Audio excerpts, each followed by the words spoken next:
Você está ouvindo a Web Rádio do Sindicato de Ciência e Tecnologia do Setor Aeroespacial. Web Rádio CT. Web Rádio CT.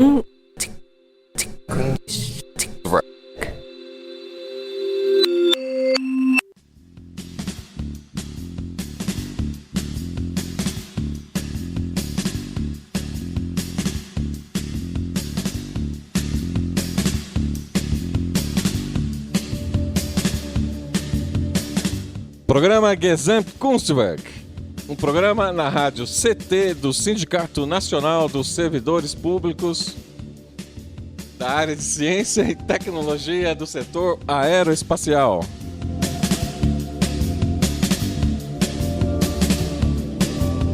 Programa com coprodução de Akira Meda e apoio técnico de Matheus Fischer.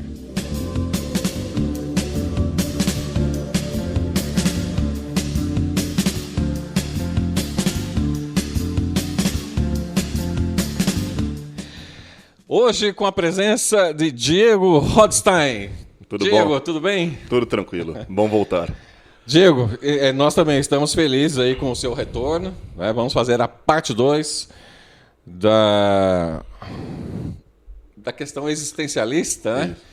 O problema da existência humana. Isso, o que eu faço com o que me fizeram. Exato. Dificuldade da existência humana. Você tá bem humorado hoje, Diego? Tô. Apesar da vida ser angústia, tá tudo certo. E você, Akira Mesa, tá bem? Bom humor? Não. Ok.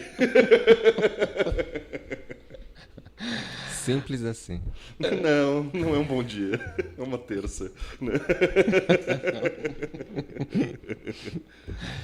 Bom, o Diego Rodstein, vamos lá, vamos tentar dar prosseguimento à conversa que nós tivemos, né, no nosso último encontro aqui. E vamos partir do seguinte pressuposto. Bom, o existencialismo, aí eu quero que você também explique assim, de forma bem didática, tá? Perfeito. O existencialismo ele foi bastante criticado, né? Por tratar de questões assim exclusivamente ontológicas. Aí você explica para a gente o que são essas questões ontológicas. E por uma defesa dessa autodeterminação do ser humano. Não é? Bom, seria assim, uma filosofia excessivamente preocupada com o indivíduo, sem levar em conta fatores sociais, fatores econômicos, né, fatores socioeconômicos, culturais e também os movimentos históricos. Perfeito. Que esses movimentos históricos coletivos, né, que segundo o marxismo, segundo o estruturalismo, o pós-estruturalismo, né, diz que segundo que esses movimentos históricos coletivos, né, determinam também as escolhas e diminuem, né, a liberdade do indivíduo. Perfeito. Bom, afinal, o homem é o que é ou ele é produto do seu meio? Tem algumas coisas para a gente falar aí, né? Vamos de forma bem didática. Agora vamos lá. Um semestre de aula de existencialismo. Exato. Né? Primeiro sobre a questão ontológica. Ontologia, para quem não conhece, é uma área de concentração da filosofia que a gente se preocupa em tentar responder uma pergunta que a gente chama de a pergunta mais fundamental de todas, que é o que é? Certo? Não o que é, por exemplo, a caneca, mas o que é? O que faz as coisas serem? Certo? O que é ser, basicamente. Certo? Quando a gente fala de noções ontológicas no existencialismo, a gente tem que lembrar que o ser humano não se descola da vida humana. Certo? O ser humano não se desprende da concretude da vida humana. Então, quando a gente tem essas determinações ontológicas, né, que a gente vai chamar, então, essas determinações ontológicas, num ponto de vista do existencialismo, principalmente sartriano, porque algumas outras linhas existenciais são, sim, determinadas na sua ontologia, em especial o existencialismo sartriano, diz que a nossa ontologia, ou seja, o nosso ser, a nossa essência, né, o nosso, entre aspas, motivo de estar aqui é o nada. Não faz nenhum sentido estarmos aqui, certo? E daí surge desse nada de determinação o que a gente vai falar de liberdade, certo? O sujeito, por não ter nada em si mesmo, pode ser o que ele bem entender, certo? Você não nasceu para ser algo, você nasceu para nada, certo? É um acidente. Eu não sei se eu usei essa metáfora na última vez, mas eu gosto muito de pensar a existência humana como uma festa. Que te sequestraram, jogaram dentro dela, passaram um cadeado, todo mundo está se divertindo, todo mundo se conhece, a música já está acontecendo e você não sabe nada do que está acontecendo aí. E você é obrigado a viver essa festa.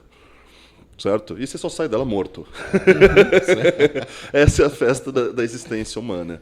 Certo? É uma coisa sem sentido, que todo mundo vai acontecer, não tem o que fazer, é um fato que existe nela. Certo? E você tem que escolher o seu caminho ao longo dessa festa. Eu vou lá para a ala da galera que ouve funk, eu vou andar com a galera que é da esquerda, eu vou me identificar com tal gênero, com tal orientação sexual ou qualquer coisa do tipo, certo? Todas essas noções que vão surgindo ao longo da nossa vida são noções que são escolhidas dentro de uma liberdade.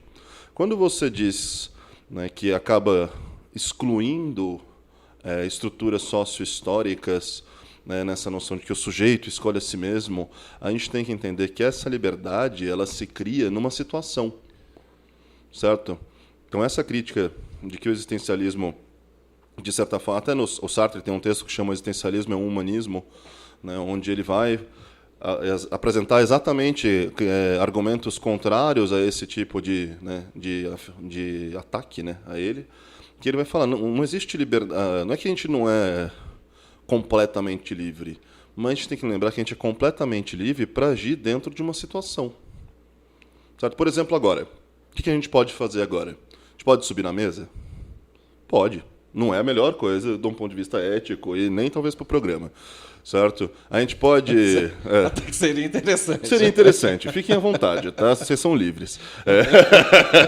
A gente pode arremessar a cadeira no cara que está cuidando do som? Pode. Ia ser legal para ele? Não ia. Não ia.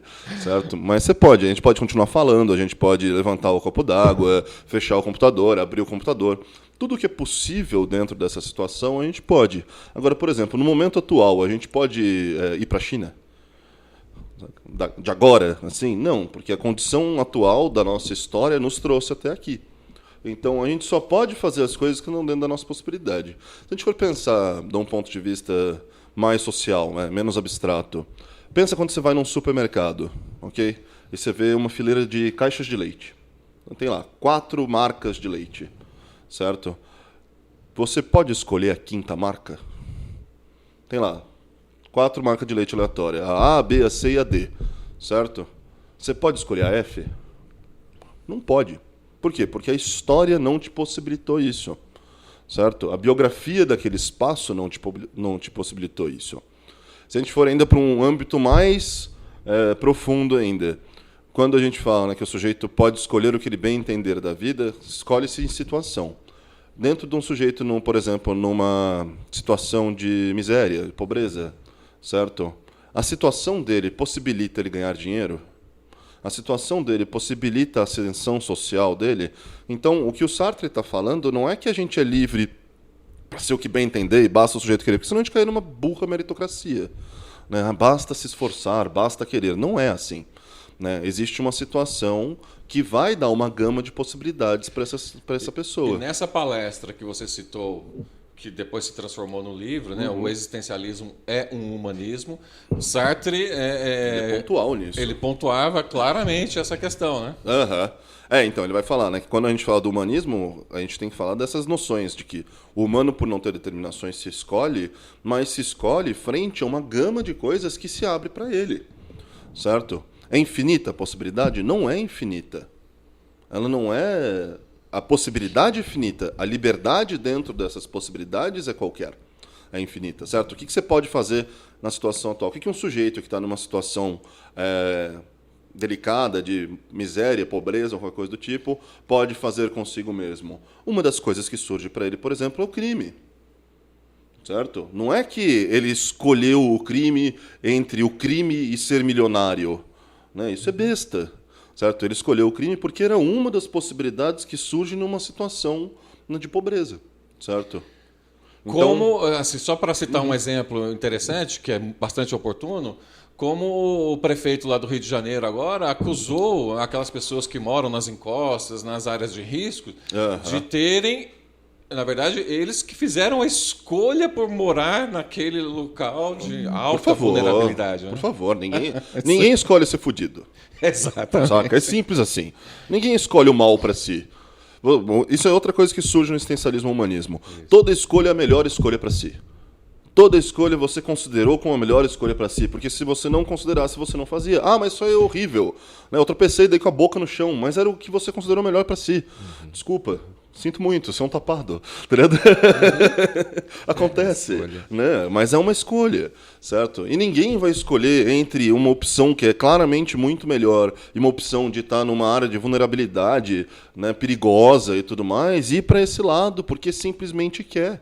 É porque não é possível ir para o outro, certo? Então, as críticas estruturalistas, pós-estruturalistas, elas têm não vou desconsiderar completamente eles, porque são filósofos de altíssima importância para o pensamento contemporâneo. A gente está falando de Michel Foucault. Do Lukács, toda essa galera que tem uma relevância muito grande, mas as críticas elas não levam em conta que essa relação entre... que surge... Gilles Deleuze, né, Akira? O Deleuze... Gilles Deleuze, o Akira gosta muito. O próprio Merleau-Ponty, né? O próprio Merleau-Ponty, que é super próximo do Sartre, né? Vai criticar o Sartre nesses aspectos, né? Falando... tem um outro... Como é que é o nome dele? Fugiu agora, mas que ele fala que o Sartre faz uma doutrina da liberdade, né? E não uma forma de pensar livremente. Pós-estruturalista também? Não. Ele é da época... Ele é contemporâneo do Sartre. Tá. Eu não me lembro o nome dele agora. Mas eles se esquecem que a relação que surge, e daí a gente tem que trazer outro termozinho difícil para a história, da fenomenologia, que é a base do pensamento sartriano, para além do existencialismo, é uma relação entre sujeito e mundo. Não existe sujeito sem mundo e não existe mundo com significado sem sujeito. Certo? Então, o que adianta a gente falar do sujeito solitário, né, desse que se escolhe, se tudo que ele tem é se relacionar com o mundo, certo? Tudo que você pode fazer... Tenta imaginar você num vácuo. Quem é você no vácuo? Nada. Você não tem relação com nada. Você é sua relação com o mundo. E o mundo é histórico. Então o sujeito é histórico. O sujeito se constrói por tudo que colocaram para nós. Akira Almeida, você se sente assim, excessivamente angustiado? Você acha que você se sente cerceado nas suas escolhas? Você acha que a sua liberdade individual ela é restrita ou restringida? Sobretudo nos dias atuais. Eu acho que sim. Eu acho que, como o Diego estava dizendo, você tem você é cerceado, né? Você está num contexto que não é essa... Como é que fala? Não é a terra plana, assim, que não tem borda, esse plano matemático, né? Essa terra matemática, né? Então, eu entendo que tem barreiras ali, você seleciona o que está dentro desse campo que você está existindo. Agora, eu não entendi a questão da angústia. Eu acho que sim. Eu sou uma pessoa muito angustiada. Mas dá para discutir melhor o que é isso. Em um outro momento, acho. Não, a questão da angústia ela tem tudo a ver com a liberdade. Sim. Né? Posso sobre isso? Claro, Então não, vamos lá, por favor. A provocação proposta não é era essa. para ele, era para mim.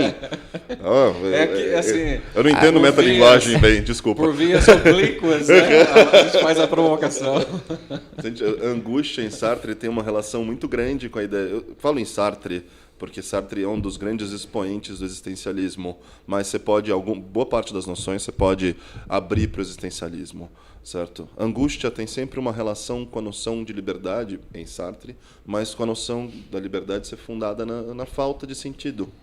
Certo? Por que você é livre? Porque você não tem o que fazer. Você pode fazer o que você bem entender, porque não tem nada que te predetermine. Né? A angústia ela surge da compreensão dessa falta de sentido da existência. Certo? Então imagina, de novo, né? Você vira e fala assim, eu posso fazer qualquer coisa dentro das minhas possibilidades. Certo? Qual que é a melhor coisa? Não sei, porque não tem nada que me diga que aquilo ou isso é melhor. Mas você fala assim, o melhor vai ser eu ir até a porta. E daí, indo até a porta, você tropeça e cai. Pô, mas o melhor era ter ficado sentado. Mas se você tivesse ficado sentado, podia ser que a cadeira quebrasse. Sim. E como é que você sabe se ia tropeçar ou a cadeira quebrar? Não sabe. Porque não faz sentido nenhuma das duas escolhas, propriamente dito. Para você, né? Faz sentido para os outros. Para você, não. Certo? Então, a compreensão desse caminho sem sentido, que a gente sempre tem que escolher. Pensa assim, eu falo para você, escolhe algo sem nenhum critério. É muito difícil. Né? O que você considera melhor? Não tem nenhum critério de melhor para isso. Tipo, amor, vamos almoçar? Onde? Tem a macarronada e a macarronada. Qual que é a melhor macarronada? São iguais. Então, qual que eu vou? Tanto faz.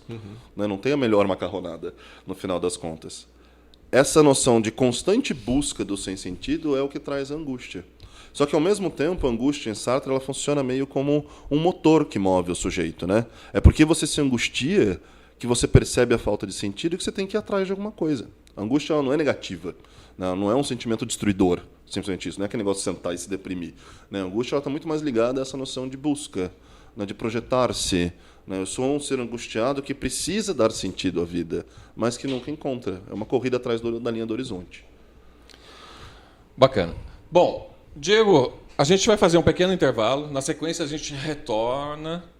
E vamos falar um pouco desse paradoxo, dessa autodeterminação, né, dessa Cuidado liberdade de fazer escolhas, e a contingência de que o inferno são os outros.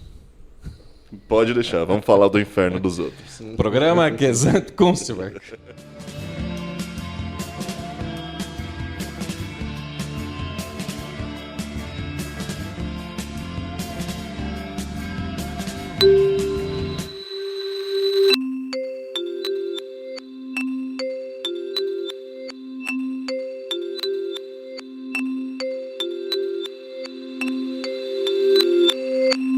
Água é vida. E vida não se desperdiça. Você sabia que a maior parte do gasto de água residencial acontece no banheiro? O vaso sanitário e o chuveiro costumam consumir juntos mais da metade de toda a água gasta em uma residência. Por isso, fique atento. Ao construir ou reformar, dê preferência a equipamentos de baixo consumo. O retorno desse investimento virá em poucos meses na sua conta de água. Entre nessa corrente. Uma campanha da Câmara dos Deputados e Agência Nacional de Águas. Bullying. Aprenda a identificar para prevenir e erradicar. O cyberbullying, ou bullying virtual, propaga as difamações instantaneamente e o efeito multiplicador do sofrimento das vítimas é muito maior. O cyberbullying extrapola em muito os muros das escolas e expõe a vítima ao escárnio público. Combater o bullying é uma questão de justiça. Uma campanha da Rádio Câmara e do CNJ. Energia elétrica. Fique ligado. Somente pessoas com conhecimento técnico devem executar trabalhos em instalações elétricas. E atenção, quando houver tempestade com descargas atmosféricas, os raios, desligue os aparelhos das tomadas e evite atender ao telefone. Com eletricidade não se brinca. Uma campanha da Abracopel e Câmara dos Deputados.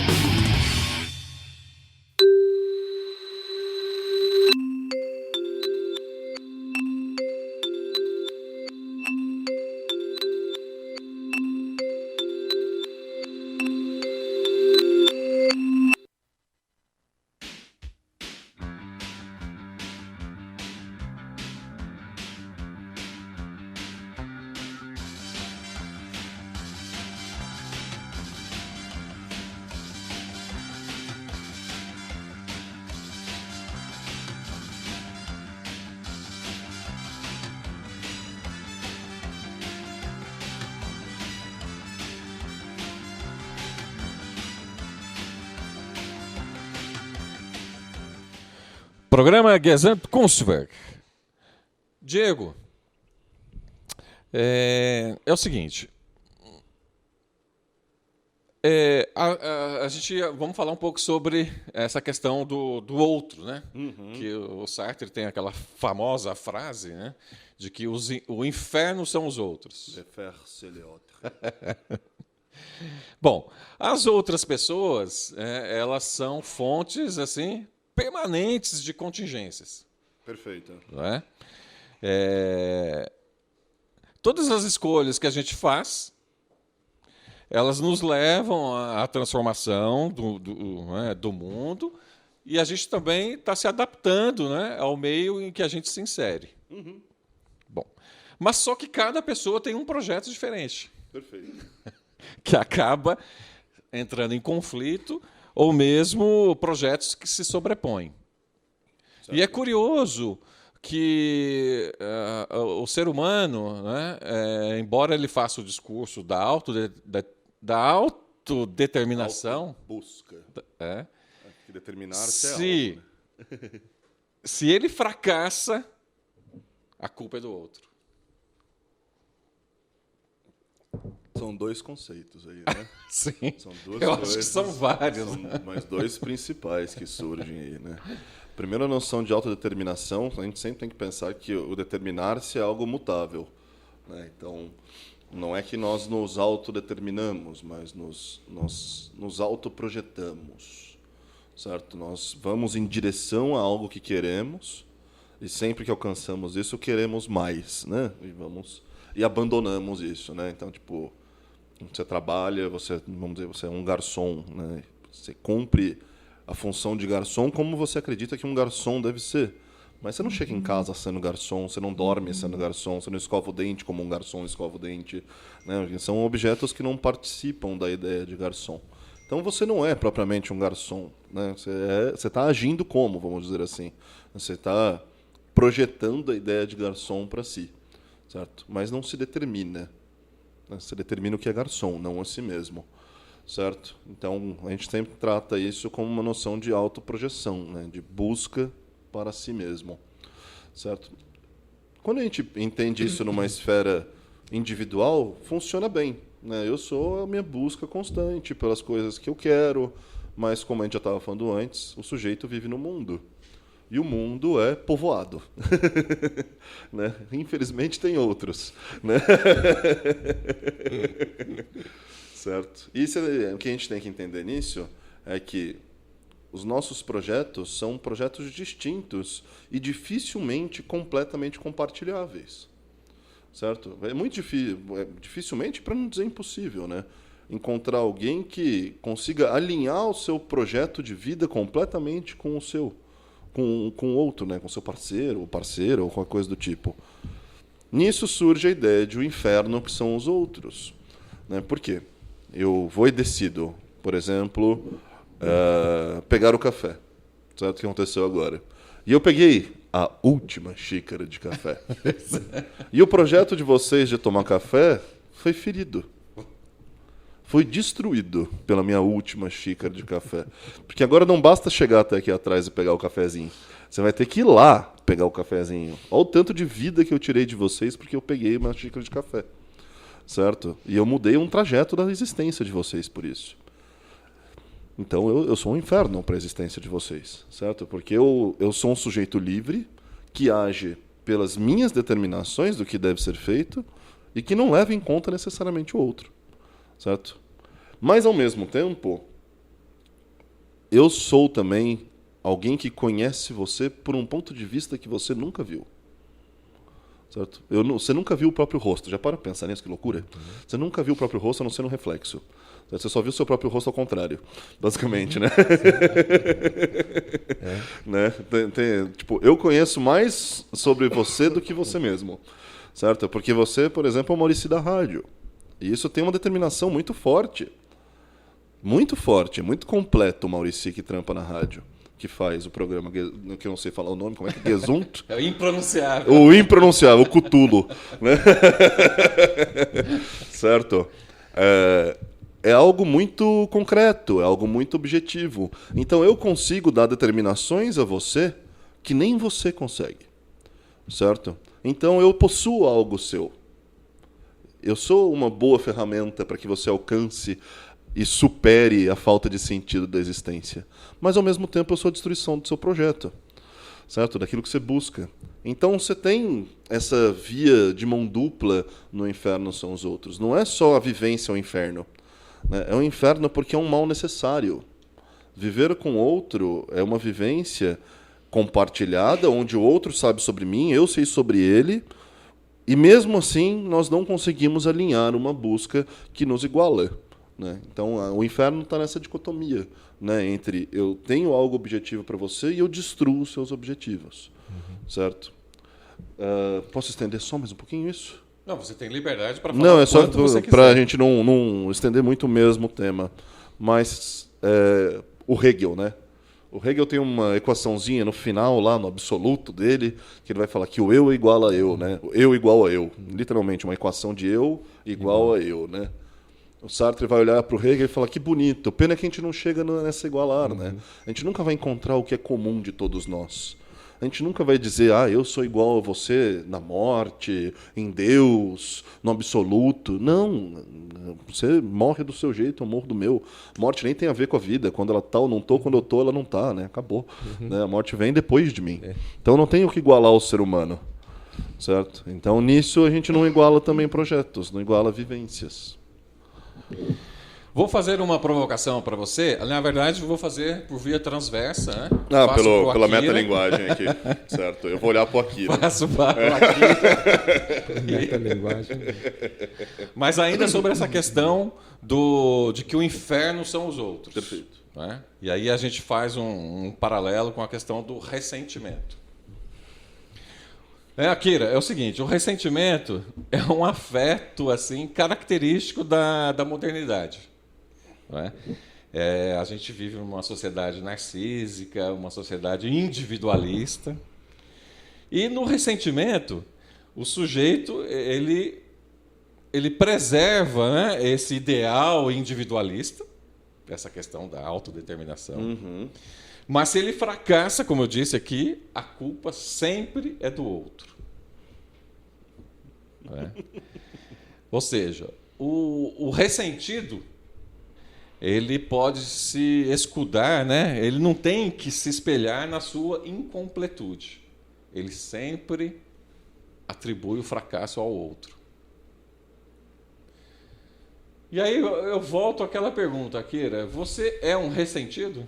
Não. Não. E é isso. Não, mas isso me fez lembrar uma coisa interessante, que assim, eu vou rebaixar um pouco o nível da Massa, entrevista. Legal, gosto. Que é assim, colocando uma coisa num plano assim, que é o menos acadêmico, menos filosófico em si. Falando de ressentimento, eu me lembrei de um texto, na verdade, um texto curto do Antônio Bivar, né, que é um escritor, em que ele fala do existencialismo como um fenômeno, vamos dizer, cultural, assim, social, né, no pós-guerra. Principalmente no pós-guerra. E que era uma espécie de, assim, eu vou falar de um jeito assim, um tanto quanto popular, vamos dizer, que é uma espécie de moda na França, principalmente. E aí você tinha aquele contexto que se seguiu a Segunda Guerra Mundial, um mundo muito destruído, muito sofrido, enfim. Aí você tinha os pais de uma nova geração de jovens ali, e me fez lembrar a questão do ressentimento justamente por causa disso. Acho por um lado meio oblíquo, assim, mas havia segundo Bivar, uma regra, vamos dizer assim, não é regra, né, mas Os pais pensavam o seguinte, que eles queriam que os filhos fossem qualquer coisa, menos existencialistas. Né? Porque tinha essa dimensão meio da moda, vamos dizer assim, e aí tinha e tudo isso que o Diego vem falando sobre como você encara o mundo, vamos dizer, como você entende, como você vive o mundo. Você está dentro de uma festa que você não sabe, você tem que arranjar um caminho, e era tudo que os pais não queriam para os filhos. Eles queriam que os filhos tivessem uma determinação específica, que eles tivessem uma essência, que seguissem uma essência. né? Então eles não queriam que os filhos se perdessem, e havia nessa postura dos pais, me parece, um certo tipo de ressentimento, que é um conservadorismo. Eu me lembrei mais disso. Não, legal. Bem pensado. Dialoga muito mesmo com o que a gente pensa sobre essa noção, né, do ressentimento, essa forma de ressentimento que você está colocando para a gente, e essa também, né, a gente chama de má fé. Uma existência de má fé. Que é basicamente assim, eu tenho algo que determina a minha vida. Certo? Isso é um problema gigantesco. Se existe algo que determina a sua vida, não tem como culpar você por nada. Por nada. Porque como que eu vou, imagina, você culpar a cadeira por ser sentável, né? Por ter a determinação de ser sentável, né? Culpar o ser humano que possui alguma determinação própria, algo que não existe, ao meu ponto de vista, né? Alguém que nasce com um propósito não pode ser julgado como mal se ele cumpre o seu propósito. Certo? Então, quando a gente fala desse ressentido culpando o outro, ele está basicamente falando: eu não sou livre. Eu sou dessa forma. Pensa naquele amigo babaca que fala assim: eu sou grosso mesmo. Só não, velho. Você escolheu ser grosso, que é pior ainda. Sim. Saca? Você não é grosso em essência. Porque se fosse grosso em essência, a gente não podia fazer nada, né? Essencialmente o cara é grosso. Fazer o quê, né? Vamos ter que lidar com o maluco grosso. Agora não. Tipo, o cara que é grosso, ele é grosso porque escolheu. Então ele é responsável por ser grosso. Né? O cara que é ressentido e culpa o outro, ele acredita que ele não escolheu, porque ele vai dizer que o outro é culpado por aquilo.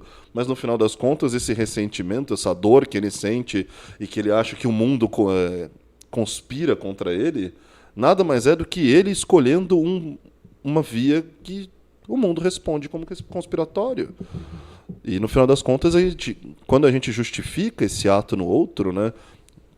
E daí a gente pode tranquilamente ir para o nazismo nisso, né, do soldado nazista que atira no judeu e fala que não foi ele que atirou, foi o general que deu o tiro, né, que mandou dar o tiro. Né, ele está dizendo que ele não é livre, que ele é só um soldado, e que o soldado atira em judeus.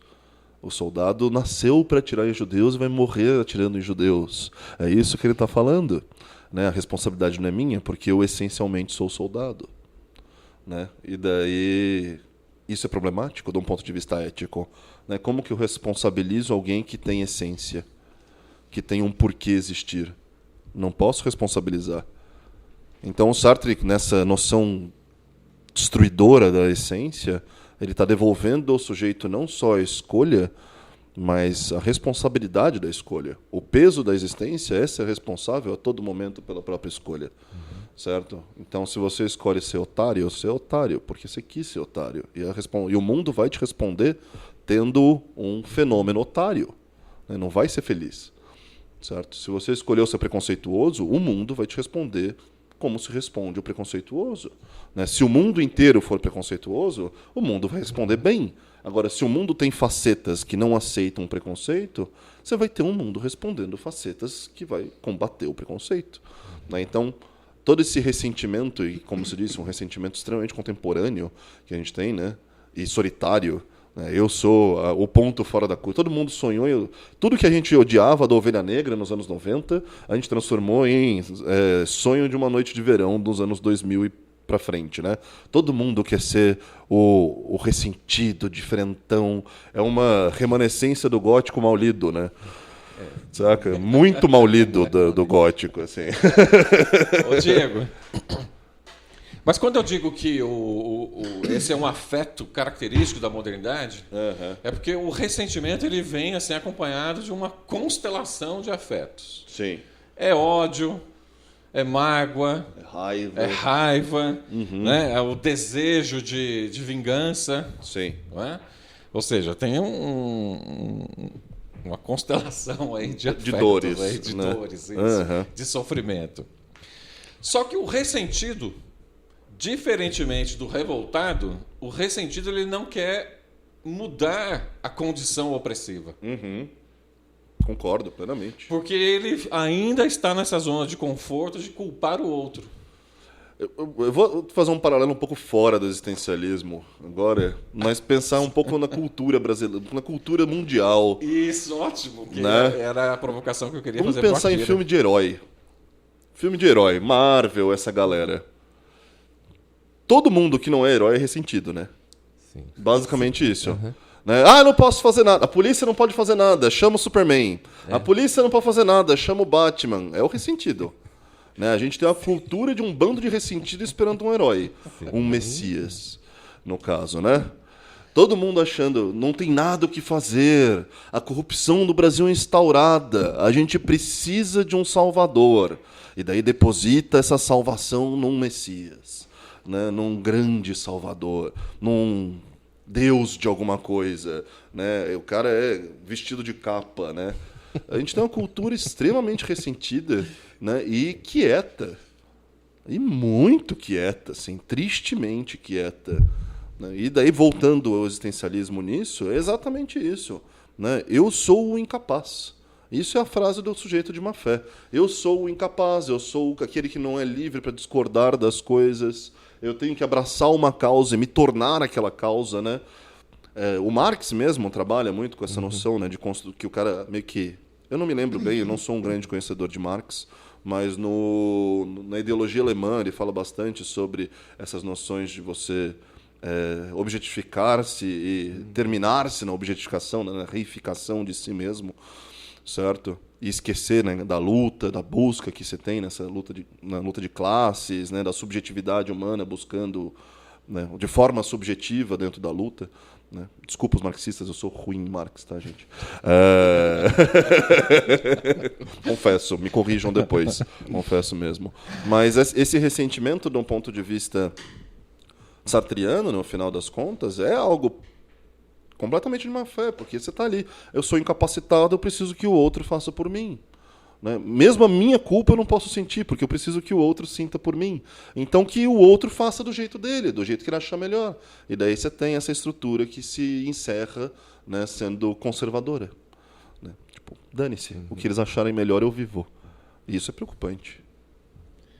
Bom, vamos fazer mais um pequeno intervalo e, na sequência, a gente vai continuar nessa conversa e vamos estabelecer aí uma relação entre ressentimento e revolta. Perfeito. A revolta. Gosto. Programa Gesamtkunstwerk.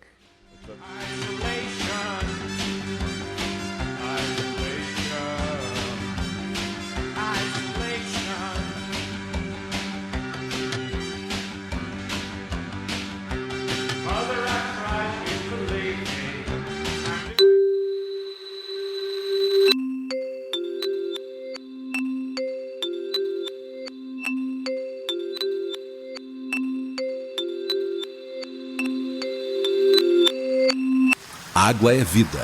E vida não se desperdiça. Economizar água traz mais benefícios do que você imagina. Por causa da distância cada vez maior de captação, são necessárias grandes obras para garantir o abastecimento das cidades. Isso significa energia, dinheiro e potencial impacto no meio ambiente.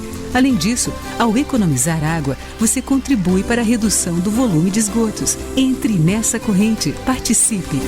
Uma campanha da Câmara dos Deputados e Agência Nacional de Águas. Bullying.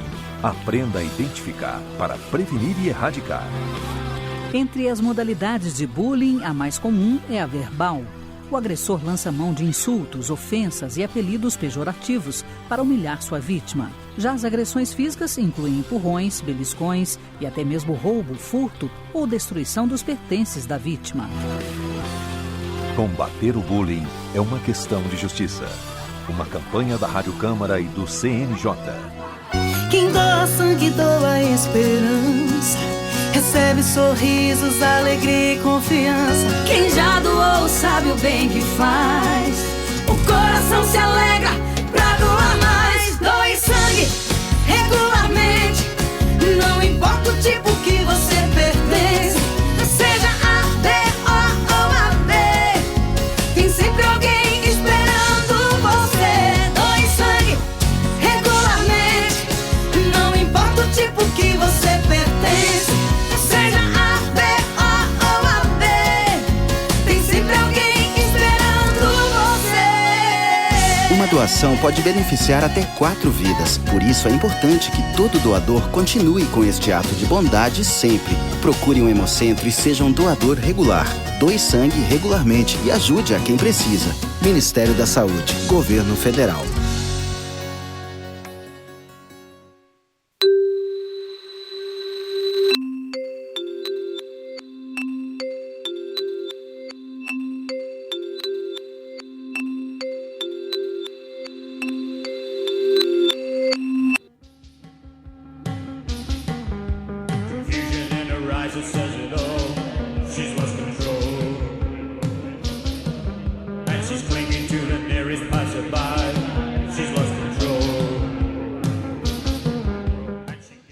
Programa Gesamtkunstwerk, hoje com Diego Rodstein.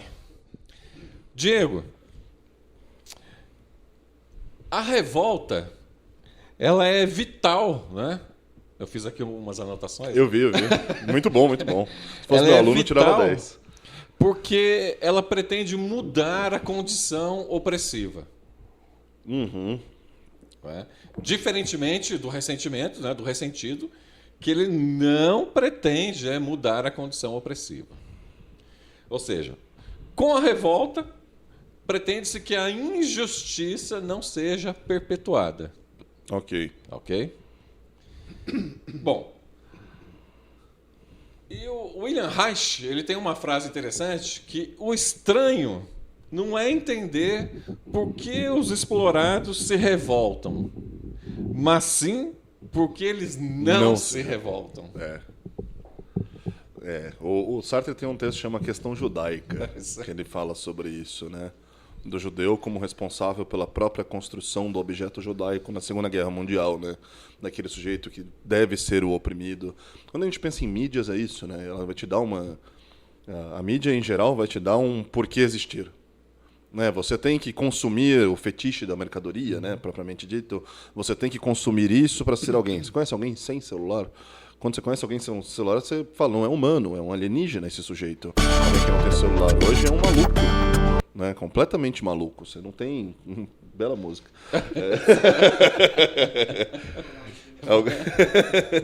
Alguém que não tem celular parece que não respeita os critérios do que é ser um bom ser humano hoje em dia, né? Alguém que, sei lá, não assiste série é um estranho. Eu lembro na época que o Game of Thrones estava em alta e eu nunca assisti Game of Thrones.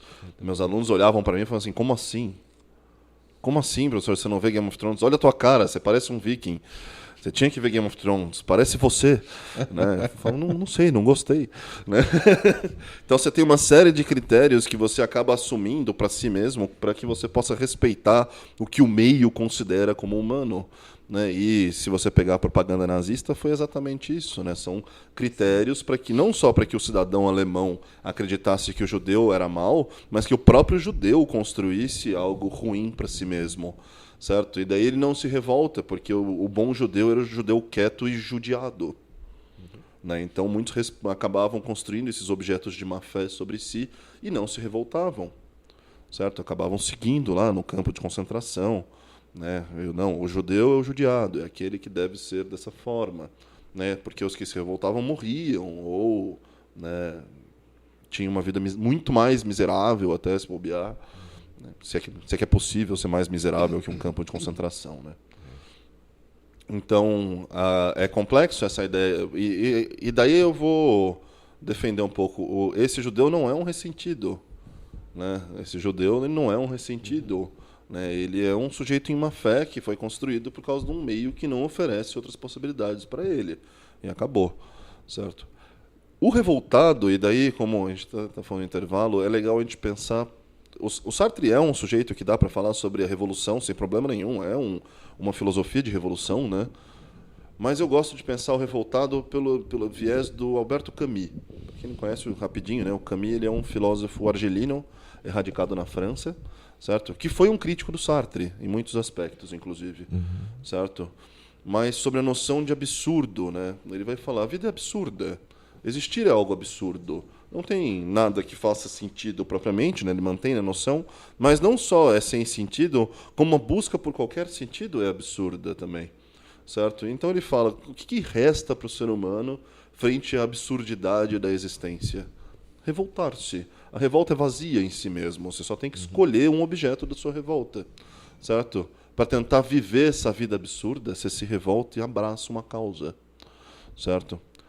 Esse revoltado, tanto... E daí a gente pode... Essa questão do absurdo, a gente pode entender que, assim, não há sentido a ser encontrado na vida, a não ser aquele que nós atribuímos...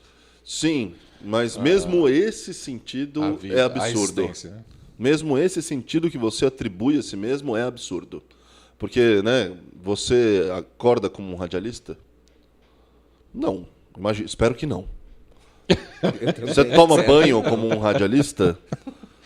Né? Você sai com mulheres como um radialista? Né? Você sai com outras pessoas? Então, mas o absurdo reside exatamente nessa busca de dar algum sentido à sua vida. Sim, né? E de compreender que o mesmo sentido que você encontra, que é, por exemplo, cumprir com tal papel na sociedade, é absurdo também. Certo? Então, essa revolta que surge, e daí a gente pode voltar um pouquinho até um bom diálogo com o Sartre. Né? A gente divaga bastante. A gente faz que nem uma senoide, né? Vai até Nárnia e depois para Disney. Assim, né? Mas essa revolta que surge, ela surge da compreensão de que esse meio que foi colocado e imposto para nós, né, como você tem que ser o cidadão X, Y, Z, né, o heteronormativo, o gay afeminado, a mulher negra do jeito que a mulher negra deve ser, né, o homem branco do jeito que o homem branco deve ser, todas as coisas que a sociedade impõe para nós, certo? Todas elas são absurdas, certo? O sujeito que não compreende esse absurdo, não compreende que isso que estão colocando para ele é algo problemático, certo? E o sujeito que se revolta é o que olha para todas essas coisas e diz: eu não pertenço a nada disso. Eu não pertenço a nada disso, certo? Ou como o Camus fala, eu sou estrangeiro a mim mesmo. Eu sou estrangeiro a esse mundo, sou estrangeiro a mim mesmo, sou estrangeiro à minha vivência. Então eu tenho que destruir isso de alguma forma, eu tenho que ir contrário a isso, porque isso não sou eu, certo? Imagina um judeu que não aceita ser o judiado, né? Que vai e voa no pescoço de alguém ali, saca? E mata um nazi. Coisa feliz.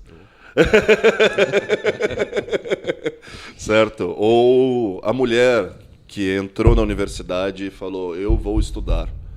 Essa pessoa olhou para esse objeto que falava: a mulher não pertence à universidade, e falou: a mulher pertence à escolha, certo? E a universidade pode ter mulher porque eu construo a universidade, porque eu faço parte desse mundo, certo? E não o mundo me determina de alguma forma, mas eu me relaciono com esse mundo e eu crio a história, certo? Então a revolta surge disso, da compreensão de que a história passada ela tem suas determinações, certo? Mas que nenhuma determinação do passado da história necessariamente vai fazer com que o futuro seja de alguma forma, certo? E sim que a construção desse futuro surge da minha relação com esse passado e da nova construção de um futuro.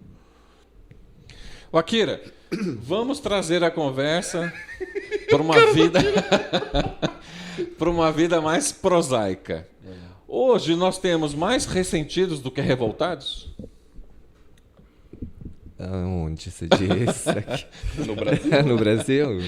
Vamos falar em São José dos Campos. São José dos Campos. O bom é que a gente arruma inimigo, né? Essas horas que a gente arruma inimigo, né? Em São José dos Campos, sei. Tá cheio de... A julgar pelo resultado das eleições aqui, quanto foi a própria porcentagem, etc, etc. Eu acho que aqui a gente tem, assim, 80% de ressentidos para 20% de revoltados.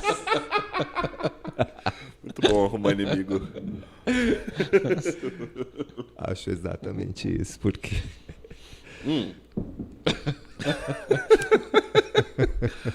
Eu acho que não é atual a estrutura ressentida do mundo. Não, historicamente a gente é um povo que se agarra com unhas e dentes a isso. No mote a reboque, né, do título do programa, o que eu faço com o que fizeram de mim? Com o que fizeram de mim. Tudo. É? É livre, porque, né? veja, aflora esse ressentimento. Né? Mas, ao mesmo tempo, eu não quero mudar essa condição opressiva. E o meu fracasso eu atribuo ao outro. Certo. Né? O que eu faço com isso? Exatamente. Então, eu não gosto de pensar o existencialismo como uma forma de código moral de conduta. Né? O que eu devo fazer agora? Autoajuda. Não é um código moral de conduta. Né? Eu acho que isso, o Sartre, eu acho que ia, ter dores se ele ouvisse isso. Né? Aliás, ele já deve estar lá. Se remoendo se a gente chamar o existencialismo de um código moral de conduta. Né? Mas a gente tem que entender que o sujeito que culpa o outro, se ressente e se mantém num quietismo, ele carrega consigo a responsabilidade de viver um mundo de merda. Né? Um mundo onde ele olha para as coisas. É bom a gente sempre pensar uma noção importante, que é a noção de mortalidade. Morre. A gente morre, velho. Paciência, a gente morre. Então tudo é emergente. Você não pode esperar... Quanto tempo falta para acabar o governo do Biruliro? 7 anos? Você não pode esperar 7 anos na sua casa e falar, Nossa, beleza. 7 anos? Não, 7 não. É que eu tô contando com você a possível reeleição do Moro, né? 3 anos, desculpa. 3 anos. É que eu sou pessimista. 3 anos para acabar aquela desgraça. Você não vai ficar 3 anos enfiado dentro da sua casa sofrendo e falando, eu não gosto dele. Né? Esse é o problema. Você não tem tempo para isso. 3 anos da sua vida, cara, pode ser os últimos 3 anos da tua vida. Então você tem que fazer alguma coisa. Paciência. O sujeito ressentido... Resistência civil não é ressentimento. Resistência civil não é ressentimento. Pelo contrário, resistência civil é a compreensão da falta de sentido que isso tem. Né? Você olha para um governo atual e você olha para a coisa e fala assim, tá, o que eu faço com isso, cara? Isso não... Você consegue enxergar em alguma coisa que foi feita até agora que representa a sua existência? Algo que você fala, pô, faz parte dos meus projetos, faz parte das minhas buscas, isso que foi proposto. Óbvio, olha pra isso e fala, mano, isso é absurdo. Isso não conversa comigo. Não tem nada do que eu busco. Né? E daí você fala, então vou esperar 3 anos em casa, sozinho, né, fechado num quarto. Não dá, você morre. É capaz que você morra nesse meio tempo. Sim, antes. Antes até de acabar. Não é que nem um vampiro que dorme aos 3 anos. Não. Saca? Que nem o Temer, que dorme aos 3 anos, né? E acorda depois e fala, agora eu vou ser presidente de novo. Saca? Não dá pra fazer isso, né? Então, o ressentido, ele meio que conta com uma noção meio imortal da história, né? Tipo, tudo bem o mundo ser dessa forma. Não tem problema. Depois eu vivo algo melhor. Eu vou esperar que... Esperança é uma merda, né, cara? Esperança é eu esperar que dá certo. Né? Não é fazer porra nenhuma, é esperar que dá certo.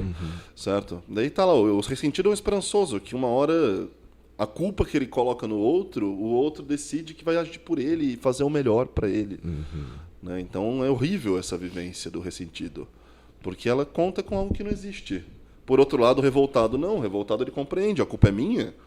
Saca? Isso está em mim, esse mundo participa da minha existência, né? E eu não quero viver isso, que eu posso morrer a qualquer hora. E ele age no sentido de mudar o estado de coisas. Né? Isso, age como e assim como o ressentido, que também muda o estado de coisas, só não compreende que muda, né? O revoltado...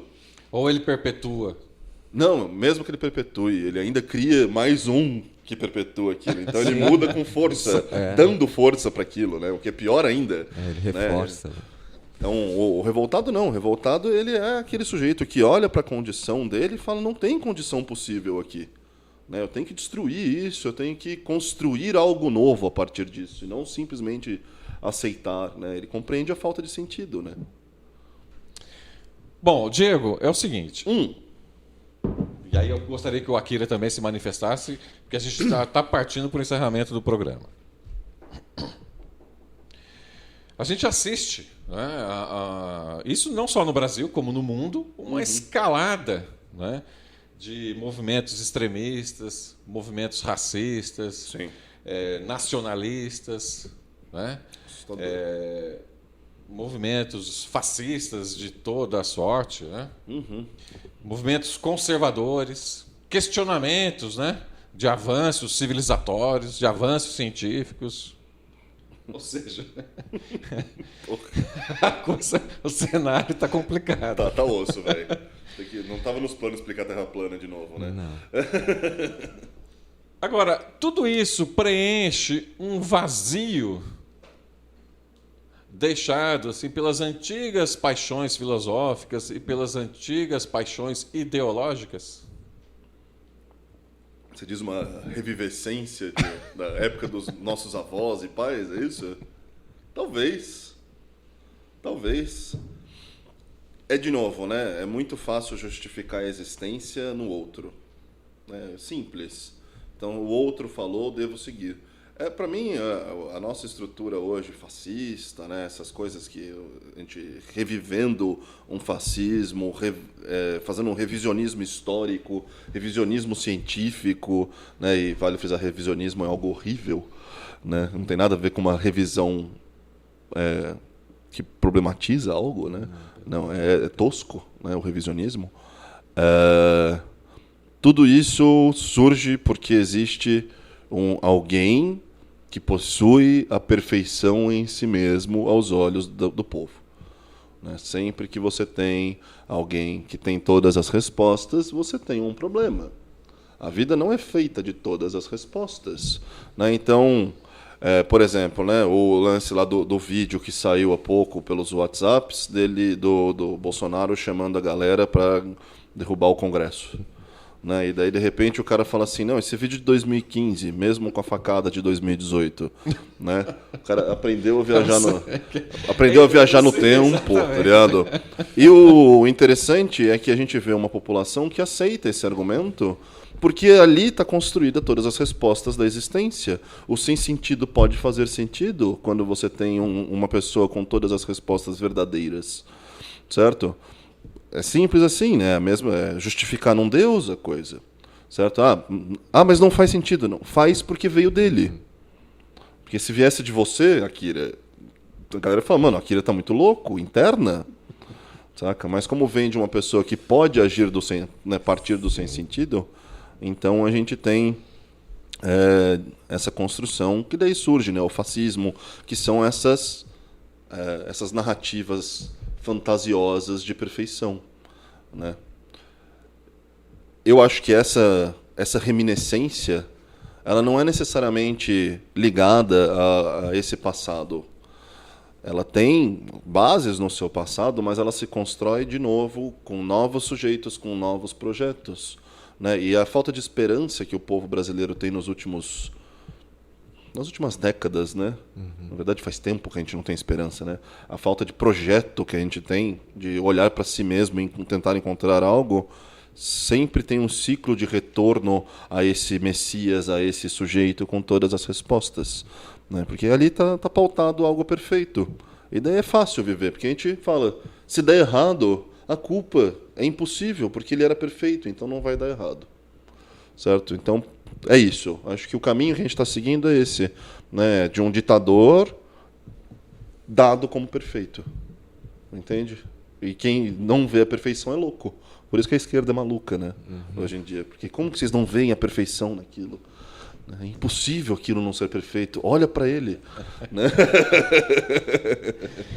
Bom, Akira, você vai ter que se manifestar no próximo programa, que nós não temos tempo hábil para tanto, né? Não, tranquilo.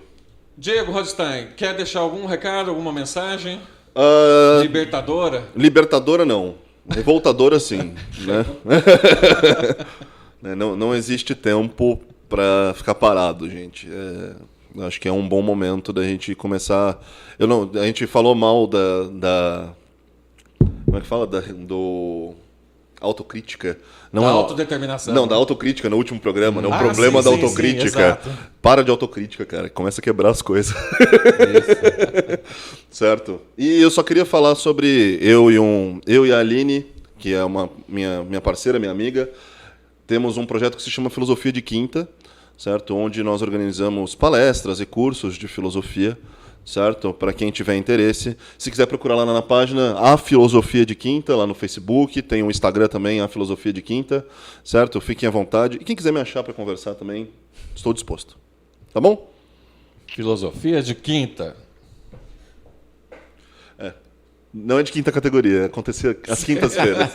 Mas a ideia é fazer diálogos de uma forma simples, né? Tentar trazer filosofia para um diálogo mais palpável do que acadêmico. Certo? Programa Gesamtkunstwerk.